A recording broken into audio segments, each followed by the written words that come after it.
ಎಲ್ಲರಿಗೂ ನಮಸ್ಕಾರ. ಕನ್ನಡ ಕಾವ್ಯಸುಧೆ ಯೂಟ್ಯೂಬ್ ವಾಹಿನಿಗೆ ನಿಮಗೆಲ್ಲರಿಗೂ ಆಧಾರದ ಸ್ವಾಗತ ಸುಸ್ವಾಗತ. ಇವತ್ತು ಇನ್ನೊಂದು ಮಂಕುತಿಮ್ಮನ ಕಗ್ಗದೊಂದಿಗೆ ನಿಮ್ಮ ಮಂತ್ರಿಗೆ ಬಂದಿನ್ರಿ. ಆ ಕಗ್ಗ ಹಿಂಗದ: ಅಸಮದಲಿ ಸಮತೆಯನು ವಿಷಮದಲಿ ಮೈತ್ರಿಯನು ಅಸಮಂಜಸದಿ ಸಮನ್ವಯ ಸೂತ್ರವನೇವ ವ್ಯಸನಮಯ ಸಂಸಾರದಲ್ಲಿ ವಿನೋದವ ಕಾಣ್ಬ ರಸಿಕತೆಯ ಯೋಗವೆಲೋ ಮಂಕುತಿಮ್ಮ. ಅಂದ್ರೆ DVG ಅವರು ಈ ಕಗ್ಗದೊಳಗೆ ನಮ್ಗೆಲ್ಲರಿಗೂ ಏನು ಹೇಳಲಿಕ್ಕೆ ಹೊಂಟಾರಂದ್ರಿ, ಜೀವನವನ್ನ ಯಾವ ರೀತಿಯಾಗಿ ನೋಡ್ಬೇಕು ಅಥವಾ ಜೀವನವನ್ನ ನೋಡುವಂತಹ ದೃಷ್ಟಿಕೋನ ಹೆಂಗಿರ್ಬೇಕು, ಹೆಂಗಿದ್ರೆ ನಾವು ಆರಾಮಾಗಿರ್ಬೋದು ಜೀವನದೊಳಗ, ಹೆಂಗಿದ್ರೆ ನಾವು ಸುಖ ಸಂತೋಷದಿಂದ ಇರ್ಬೋದು ಅನ್ನೋದನ್ನ DVG ಅವರು ಬಹಳ ಚಂದಾಗಿ ಈ ಕಗ್ಗದೊಳಗೆ ಹೇಳಿಕತ್ತಾರ್ರಿ. ಈ ಕಗ್ಗದ 4 ಸಾಲುಗಳನ್ನ ವಿಸ್ತರಿಸಿ ಅದರ ಭಾವಾರ್ಥವನ್ನ ನೋಡೋಣ್ರಿ. ಆಮೇಲೆ ಇನ್ನೊಂದು ಮುಖ್ಯವಾದ ಅಂಶ ಅಂದ್ರೆ ಈ ಕಗ್ಗದೊಳಗೆ ನನಗಿಷ್ಟವಾದಂತಹ ಸಾಲು ಯಾವ್ದಂತಂದ್ರ ವ್ಯಸನಮಯ ಸಂಸಾರದಲ್ಲಿ ವಿನೋದವ ಕಾಣ್ಬ. ನೋಡ್ರಿ, ಸಾಲು ಎಷ್ಟು DVG ಅವರು ಪದಗಳನ್ನ ಬಳಸುವಂತಹ ರೀತಿ ಮತ್ತು ಆ ಶಬ್ದಗಳ ಜೊತೆ ಆಟ ಆಡ್ತಾರ್ರಿ DVG ಅವರು. ವ್ಯಸನಮಯ ಸಂಸಾರದಲ್ಲಿ ವಿನೋದವ ಕಾಣ್ಬ. ವ್ಯಸನಮಯ ಸಂಸಾರದೊಳಗೆ ವಿನೋದವನ್ನ ಕಾಣಬೇಕು ಅಂತಂದ್ರ ನಮ್ಮ ದೃಷ್ಟಿಕೋನ ಎಷ್ಟು ವಿಶಾಲವಾಗಿರ್ಬೇಕು, ನಾವು ಜೀವನವನ್ನ ಹೆಂಗ್ ನೋಡ್ಬೇಕು ಅನ್ನೋದನ್ನ DVG ಅವರು ಹೇಳಿಕತ್ತಾರ ನೋಡ್ರಿ ಇಲ್ಲಿ. ಆ ಸಾಲು ನನಗೆ ಬಹಳ ಇಷ್ಟ. ಈಗ 4 ಸಾಲುಗಳನ್ನ ವಿಸ್ತರಿಸಿ ಅದರ ಭಾವಾರ್ಥವನ್ನು ನೋಡ್ರಿ. ಅಸಮದಲಿ ಸಮತೆಯನು ವಿಷಮದಲಿ ಮೈತ್ರಿಯನು. ಮೊದಲನೇ ಸಾಲು. ಅಸಮದಲಿ ಸಮತೆಯನು ನೋಡ್ರಿ, ಅಂದ್ರೆ ಈ ಜಗತ್ನ್ಯಾಗ ಅಥವಾ ಈ ಸಂಸಾರದೊಳಗೆ ಎಲ್ಲವೂ ಸಮನಾಗಿಲ್ಲ. ಪ್ರಕೃತಿ ಒಳಗೆ ಎಲ್ಲವೂ ಸಮಾನವಾಗಿಲ್ರಿ. ಪ್ರಕೃತಿ ಒಳಗೆ ಯಾಕ್ರಿ, ಈಗ ನಮ್ಮ ಕೈ ಬೆರಳುಗಳನ್ನೇ ನೋಡ್ಕೊಂಡ್ರ 5 ಬೆರಳುಗಳು ಎಲ್ಲವೂ ಸಮನಾಗಿಲ್ಲ. ಒಂದೊಂದು ಬೆರಳು ಒಂದೊಂದು ರೀತಿ ಅದ. ಹಂಗಾಗಿ ಈ ಇಡೀ ಜಗತ್ತು ಅಥವಾ ಈ ಪ್ರಕೃತಿ ಒಳಗ ಸಮ ಅನ್ನೋದು ಅಥವಾ ಎಲ್ಲವುದೂ ಸಮಾನ ಅನ್ನೋದು ಎಲ್ಲೂ ಇಲ್ರಿ. ಅಸಮನೇ ಅದ, ಸಮ ಇಲ್ಲ, ಸಮವಲ್ಲದ.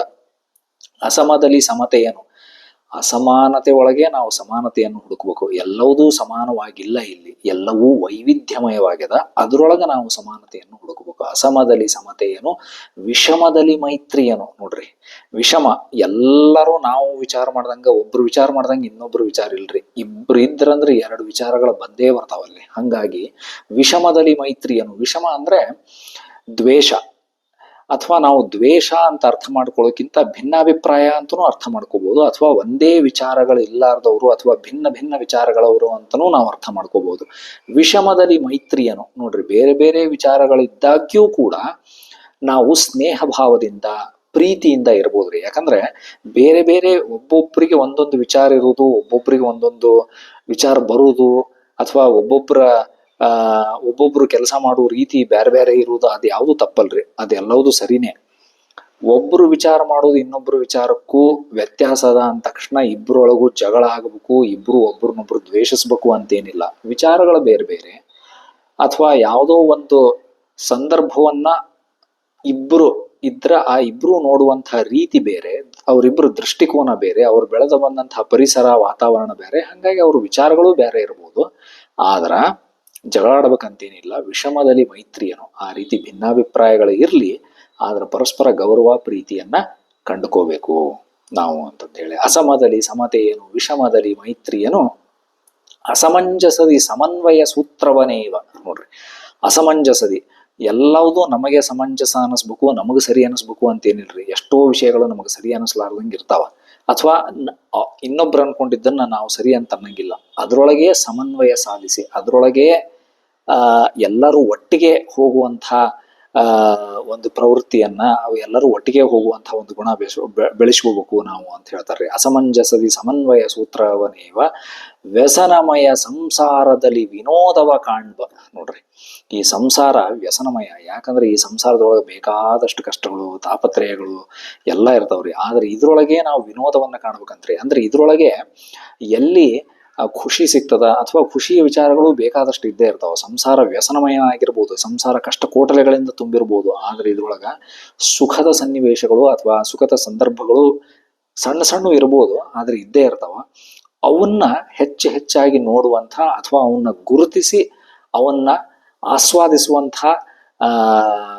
ದೃಷ್ಟಿ ಬೆಳೆಸ್ಕೋಬೇಕು. ಆ ರೀತಿಯಾದಂತಹ ದೃಷ್ಟಿ ನಮಗಿರ್ಬೇಕು.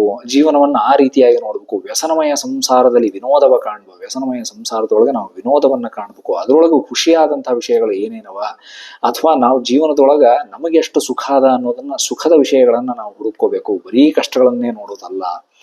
ರಸಿಕತೆಯೇ ಯೋಗವೆಲೋ ಮಂಕುತಿಮ್ಮ. ಅಂದ್ರೆ ಈ ರೀತಿ ಬದುಕೋದೆ ಅಸಮದಲ್ಲಿ ಸಮತೆಯನ್ನ ಕಾಣೋದು, ಭಿನ್ನಾಭಿಪ್ರಾಯಗಳು ಇದ್ದಾಗ್ಯೂ ಕೂಡ ಒಟ್ಟಿಗೆ ಹೋಗೋದು, ಅಥವಾ ಅದರೊಳಗ ಮೈತ್ರಿಯನ್ನು ಹುಡುಕೋದು, ಅದರೊಳಗ ಸ್ನೇಹ ವಿಶ್ವಾಸವನ್ನು ಹುಡುಕೊಳ್ಳೋದು, ಸ್ನೇಹದಿಂದ ವಿಶ್ವಾಸದಿಂದ ಭಿನ್ನಾಭಿಪ್ರಾಯಗಳಿದ್ರೂ ಕೂಡ ಸ್ನೇಹ ಪರಸ್ಪರ ಗೌರವ ಇಟ್ಟುಕೊಂಡು ಒಬ್ಬರ ಅಭಿಪ್ರಾಯಗಳನ್ನ ಇನ್ನೊಬ್ರು ಗೌರವಿಸಿಕೊಂಡು ನಡೆಯೋದು.